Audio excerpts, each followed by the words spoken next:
जंगल में बारिश आ चुकी थी। सर्दी का मौसम भी आ चुका था। बारिश की वजह से सारे पक्षी अपने अपने घरों में चले गए थे और बारिश को एंजॉय कर रहे थे और कुछ दाने के बारे में सोच रहे थे। जैसे ही बारिश कम होती है, टुन्नी अपने बेटे से कहती है, अरे मैं जा रही हूँ जंगल की ओर और वहां से कुछ दाने के लिए कुछ ले आती हूँ। तुम अपने घर में रुके रहो। नहीं माँ, आज मैं आपके साथ जाऊंगा। क्या पता ये बारिश कितने दिन चले और मैं जंगल भी आपके साथ घूम आऊंगा। जब बारिश के पास मौसम बहुत प्यारा हो चुका था और कुकू भी अपनी माँ के साथ जंगल में उड़ने लगता है और वो एक नदी के किनारे जाकर बैठ जाता है। और बारिश की वजह से आज नदी तो बहुत ज्यादा आ गई है। आज तो बहुत मजा आने वाला है। मौसम भी बहुत सुहाना है। कालू का बेटा वहां आ जाता है। अरे कुकू, तुम यहाँ बैठे क्या कर रहे हो?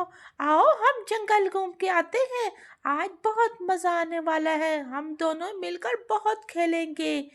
और इसी तरह चालाक कौवे का बेटा कुकू को अपनी बातों में फंसाकर उसे अपने साथ जंगल की तरफ ले जाता है।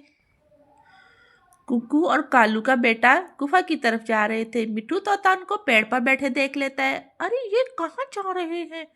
इधर आगे तो गुफा है। मुझे लगता है मुझे इसकी माँ को बताना चाहिए। जब वैसे ही गुफा की तरफ घूम फिर कर आ रहे होंगे। बच्चों का काम ही यही होता है। मुझे इसकी माँ को परेशान नहीं करना चाहिए।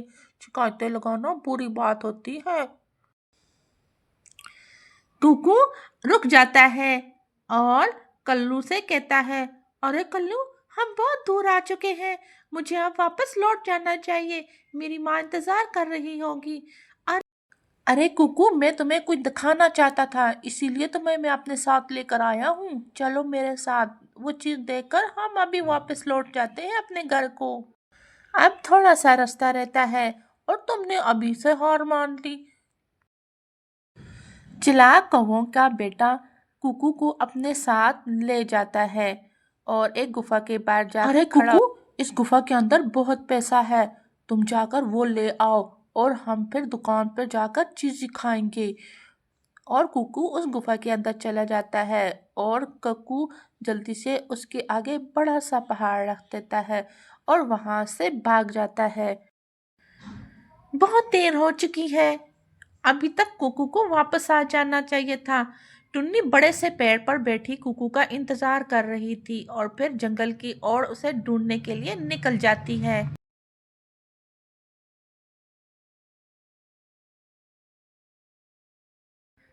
टुन्नी आज बहुत परेशान थी। उसे लगता था उसका कुकू कहीं दूर नहीं जा सकता। कुकू को ढूंढने के लिए टुन्नी कबूतर के घर आ जाती है। अरे कबूतर भैया, भैया मेरी बात सुनो, जल्दी से बाहर आओ। क्या आपने मेरे बेटा कुकू को देखा है? मैं दिन को उसको नदी के किनारे छोड़कर दाने के लिए चली गई थी, लेकिन अब तो रात हो चुकी है, लेकिन वो कहीं भी नहीं है। आपने अगर देखा है तो मुझे बता दो। कबूतर टुन्नी को कहता है, नहीं बहन, मैंने तो नहीं देखा। मैं तो आज जंगल की तरफ गया ही नहीं। बारिश थी, मैं तो अपने घर में ही सोया रहा। ये इतना बड़ा जंगल है, कहीं गुम हो गया होगा, रास्ता भूल गया होगा, इसीलिए अभी तक वापस नहीं आ सका होगा। टुन्नी ये बात सुनकर और परेशान हो जाती है। अच्छा कबूतर भैया, फिर तो मैं जाकर जंगल की ओर से और ढूंढती हूँ। क्या पता वो रास्ता ही भटक गया हो। जंगल के सारे पक्षी परेशान हो जाते हैं कि कुकू कहाँ गायब हो गया और कबूतर अपने घर वापस अंदर चला जाता है और टुन्नी वहां से अपने बेटे को ढूंढने के लिए जंगल की ओर चल पड़ती है।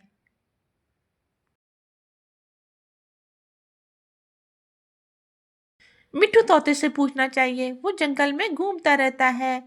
मिट्ठू, क्या आपने मेरे बेटे कुकू को देखा है? हाँ हाँ, मैंने देखा है कुकू को।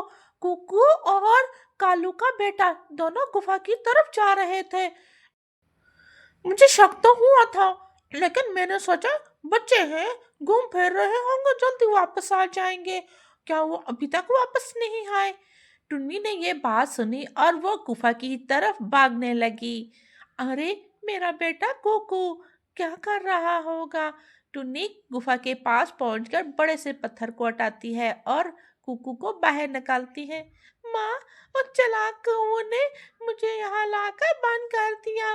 मैं उसके साथ नहीं आना चाह रहा था, लेकिन मुझे वो अपने साथ जबरदस्ती लेकर आया है। माँ, मुझे माफ कर दो। आज के बाद मैं ऐसा नहीं करूँगा। फिर टुन्नी और उसका बेटा जंगल के बड़े चील के पास जाते हैं। जंगल की बड़ी चील ने फैसला सुनाया, जितनी देर कुकू गुफा में रुका है, इतनी देर जग्गू को भी वहां बंद किया जाएगा और इसे खतरे का अंदाजा हो और इसे पता चले कि किसी को तकलीफ देना कैसे होता है। यह बात सुनकर कुकू की माँ और उसका पति दोनों को पसीने आने लगते हैं और वो बहुत परेशान होते हैं अपने जग्गू के लिए, क्योंकि वो दोनों अपने जग्गू से बहुत प्यार करते थे। जग्गू भी फटी हुई आंखों के साथ बड़ी चील को देख रहा था। मिट्ठू तोते ने भी गवाही दे दी थी कि मैंने इन दोनों को गुफा की तरफ जाते हुए देखा था। ये कालू के बेटे जग्गू की ही हरकत थी। बड़ी चील बैठी थी। टुन्नी और कालू कौवा और उसकी पत्नी वापस आते हैं और टुन्नी उनसे कहती है, अरे अरे चील, अगर चील दीदी आप इनको माफ कर दो। मैं चाहती हूँ, ये बच्चा है, बच्चों से गलती हो जाया करती है। मैं कहती हूँ कि जग्गू को वहाँ नहीं बंद किया जाए। इसकी माँ और इसका बाप बहुत परेशान है। मैं नहीं चाहती कि बच्चों को तकलीफ पहुँचे। इसी तरह रानो उसे दोनों को माफ कर देती है और कहती है आइंदा के लिए ये ऐसी हरकत कभी ना करे। और पत्नी कालू की पत्नी ने सर झुकाकर टुन्नी के आगे खड़ी हो जाती है और वो बहुत शर्मिंदा थी अपने जग्गू की तरबियत पर। आप सबको जग्गू और कुकू की कहानी कैसी लगी? कहानी अगर अच्छी लगी है तो चैनल को ज़रूर सब्सक्राइब करें और हमारी कहानी दूसरों के साथ भी शेयर करें। बेल आइकॉन को ज़रूर प्रेस करें ताकि हमारी नई आने वाली कहानी आप तक पहुंचती रहे। आपका बहुत धन्यवाद।